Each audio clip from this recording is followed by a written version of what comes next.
Welcome back to our channel, Just Immigration News. U.S. immigration agent fatally shoots woman in Minneapolis. Please remember to like and subscribe so you don't miss future updates. Minneapolis awoke to grief, anger, and unanswered questions after a fatal shooting involving a federal immigration agent and a local resident. A 37-year-old woman identified as Renee Nicole Good was shot and killed during an encounter with U.S. Immigration and Customs Enforcement agents, triggering protests, political outrage, and a federal investigation. The incident unfolded in a residential neighborhood and has rapidly become a flashpoint in the broader national debate over immigration enforcement, police conduct, and the expanding federal presence in American cities. What happened on that Minneapolis street? According to federal authorities, the confrontation occurred around 10:25 a.m. on Wednesday morning on Portland Avenue. ICE agents approached a maroon SUV that was stopped in the middle of the roadway. Officials claim the driver attempted to flee and used her vehicle as a weapon against officers.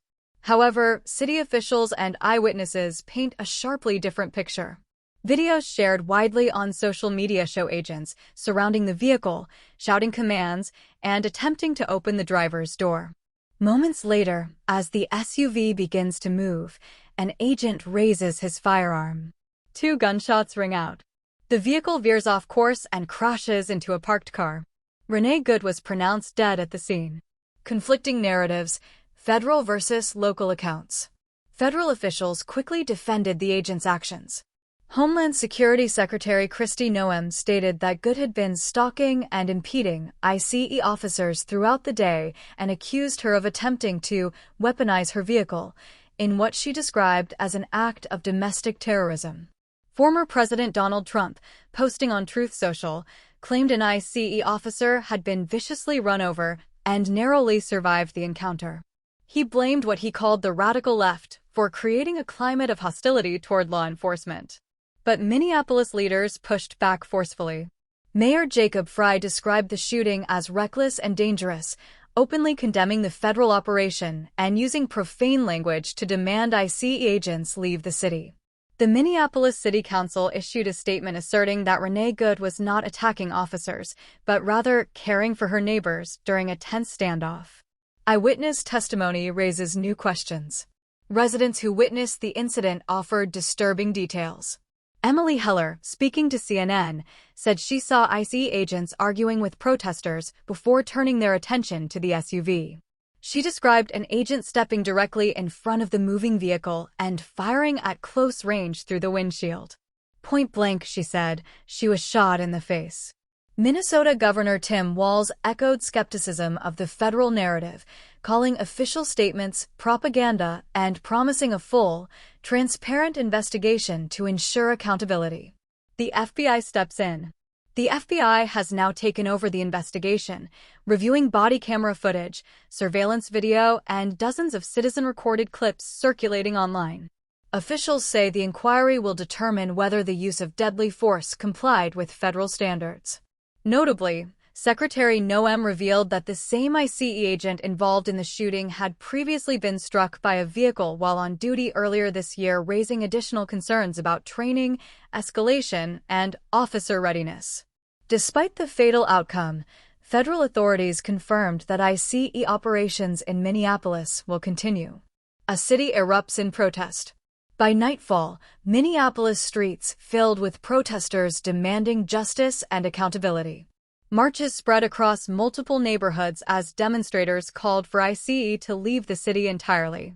The shooting location sits just 1 mile from the site where George Floyd was murdered in 2020, a fact not lost on residents. For many, the echoes of history were deafening. Another Black life lost, another disputed police encounter, another city forced to relive collective trauma. Protests soon spread beyond Minnesota, with demonstrations planned or underway in New Orleans, Miami, Seattle, and New York City. Schools shut down amid safety concerns. In response to escalating tensions, Minneapolis public schools canceled classes for the remainder of the week, citing safety concerns. The decision followed reports that federal agents had made arrests near a local high school earlier that same day. Parents, Educators and community leaders expressed alarm at the presence of heavily armed federal agents near school grounds, calling the situation destabilizing and frightening for students. Why, as I see in Minneapolis? The presence of hundreds, now thousands, of federal agents in Minneapolis is not accidental. The Trump administration recently deployed an additional 2,000 Department of Homeland Security personnel to the area, citing allegations of widespread welfare fraud. This deployment, which began just days before the shooting, represents one of the largest federal immigration enforcement concentrations in a U.S. city in recent years. ICE officials say the operation targets individuals with existing deportation orders, many of whom are members of Minneapolis's large Somali immigrant community. Political rhetoric and racial tensions. That community has frequently been targeted in harsh rhetoric from Trump, who has previously referred to Somali immigrants using demeaning language and questioned their place in American society. Following accusations from a conservative YouTube creator alleging fraud at Somali-run daycare centers, the Trump administration moved to withhold federal child care funding from Minnesota, intensifying tensions between the state and Washington. Local leaders argue that these actions are politically motivated and disproportionately harm immigrant families who have lived in Minnesota for decades. National fallout and what comes next. Top Democratic leaders, including former Vice President Kamala Harris and House Minority Leader Hakeem Jeffries, condemned the federal response. Harris described the administration's version of events as gaslighting, accusing officials of manipulating facts to justify violence.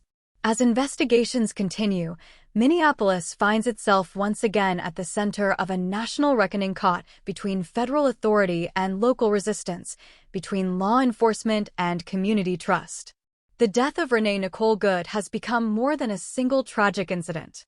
It is now a symbol of a deeply divided country grappling with power, accountability, and the human cost of aggressive enforcement.